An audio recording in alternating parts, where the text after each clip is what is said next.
Yeah, let's talk about transcribing harmony, because there's a lot of things. There's so many skills. There's so many ways you can work on ear training. It's not just like turn on something, transcribe it, and that's it. You can get really, really specific.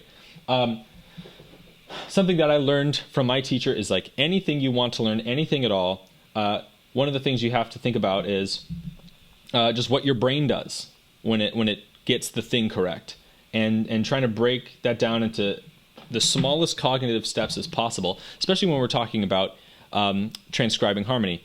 Something that I realized is, for example, let's just talk about like major chords and minor chords, right? A lot of people know the difference between this and this.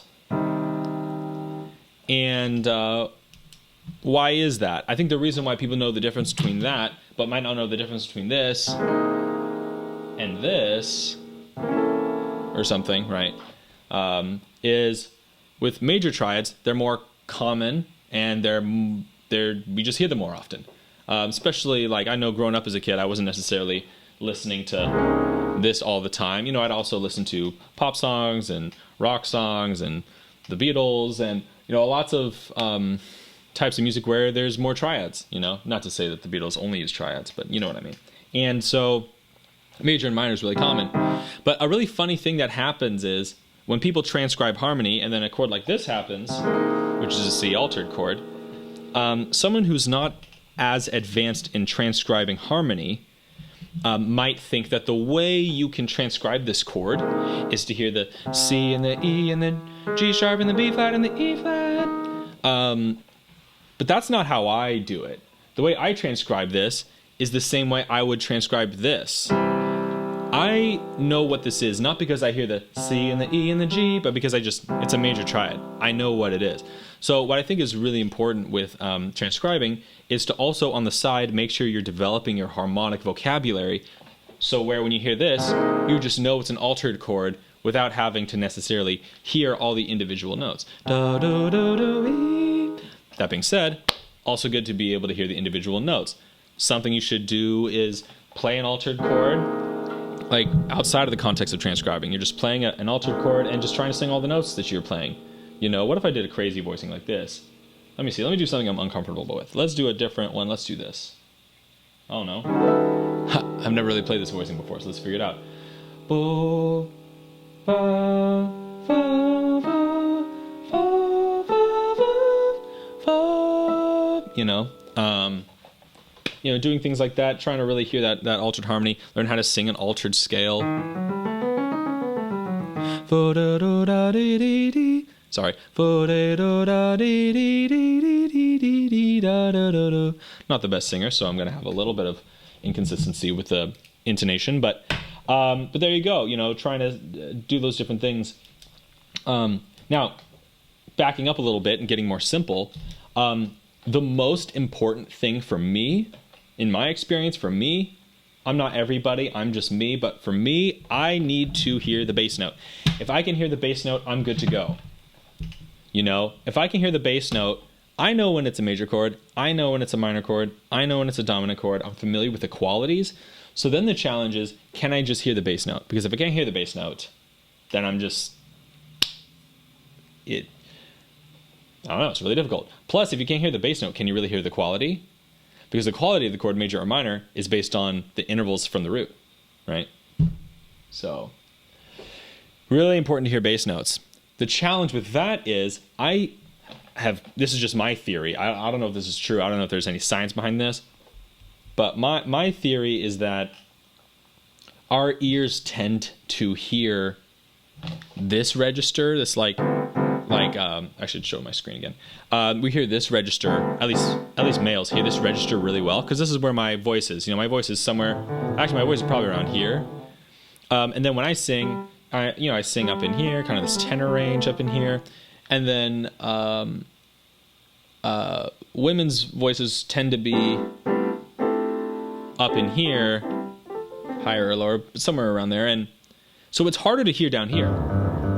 Just by nature of the fact that our ears and what we sing and what we speak, I don't know. I've noticed that whatever I can sing, I hear a lot better. certain ranges I don't hear as well. Like I don't recognize these frequencies down here as easily. And same thing with up in here. So I don't know why I'm playing a C pentatonic scale, but when I started training my ear to hear bass notes, I had to really get comfortable with hearing stuff, stuff down there. And so that's just something you should do. Without even trying to identify the notes or identify the scale degrees of the bass notes, it's really important to listen to tunes and just try to sing the notes. Just try to sing the bass notes.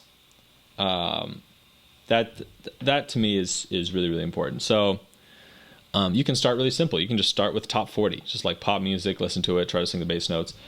You can also, do songs you're familiar with, and then eventually get to those tunes that are a little bit tougher. Start easy. I think start simple. The last thing I'll say, so I guess the first thing was, what was the first thing? Right. Develop your harmonic vocabulary. Just like, it's not even all about transcribing. Like, make sure you're also just developing your harmonic vocabulary. Isn't it funny that people who play altered chords all the time tend to transcribe them easier than the people who've never played one before? Yeah. I mean, you got to develop your harmonic vocabulary. The more you're familiar with, the more you're going to be able to recognize, right? Like, I didn't recognize, diminished major 9, as I call it. I don't know if there's a better name for it. I didn't recognize that chord until I started playing it all the time. But now when I hear people do it, of course I know what it is. I play it all the time. And I hear it all the time, and I sing the notes, and I think about it all the time. So it's not like I transcribed this one day and then I knew what it was. I knew what it was, then I transcribed it, then I really knew what it was. So that's number 1. Develop your harmonic vocabulary. Number 2, sing the bass notes. Get really good at singing the bass notes. And then the last thing I was going to say, transcribe a ton of stuff. Just transcribe a ton of stuff. Like, a lot of, sometimes I'll have students who I'll be working with over the course of a few months to train their ears. And like, I'll see them once every 2 weeks or once every month or so. And every time I meet up with them, they'll say, hey, I transcribed that thing you asked me. And I'll be like, great. And then the next month they'll transcribe something else. And then the 4 months go by and they're like, how come I'm not better? And I'm like, well, what have you transcribed? And they say, well, the 4 things you told me. I'm like, well, you only transcribed 4 things. That's going to make a dent. It's going to make a difference. But, the more you do, the better. So, within reason. So I would just say do a lot of stuff. And don't do complicated stuff.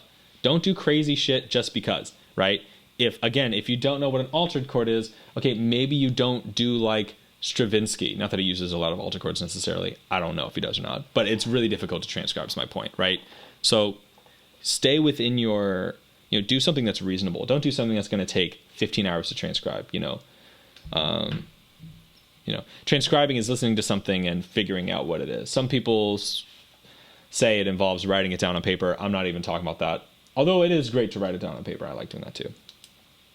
But listening to something and trying to figure it out, that's the best way to train your ear.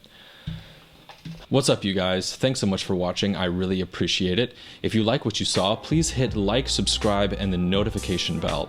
And feel free to follow me on Twitch, where I do these streams every Tuesday, Thursday, and Saturday.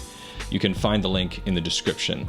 And lastly, I am one person with one perspective, and all rules in music are meant to be broken. So please don't take anything I say too seriously, and remember to have fun. Thanks so much for watching. Peace.